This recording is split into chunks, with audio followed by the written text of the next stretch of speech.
প্রিয় দর্শক, এখন আমি জানিয়ে দেব প্রতি ঘন্টার সংবাদ বুলেটিন। প্রতি ঘন্টার সংবাদ বুলেটিন সবার আগে পেতে সাবস্ক্রিপশন ও নোটিফিকেশন বাটন অন করে রাখুন। নারীকে এসআইয়ের থাপ্পড়, ভিডিও ভাইরাল। কিশোরগঞ্জে ছেলের ছুরিকাঘাতে প্রাণ গেল বৃদ্ধ বাবার।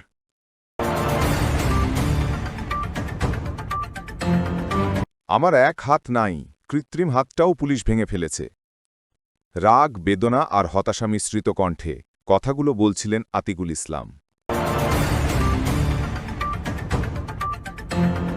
কালো পতাকা মিছিল করবে আন্দোলনরত শিক্ষকরা।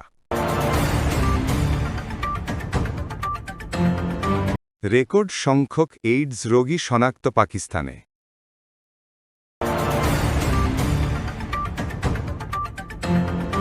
সন্ধ্যার মধ্যে দেশের ৭ অঞ্চলে বজ্রসহ ঝড়ের সতর্কতা দিয়েছে বাংলাদেশ আবহাওয়া অধিদপ্তর।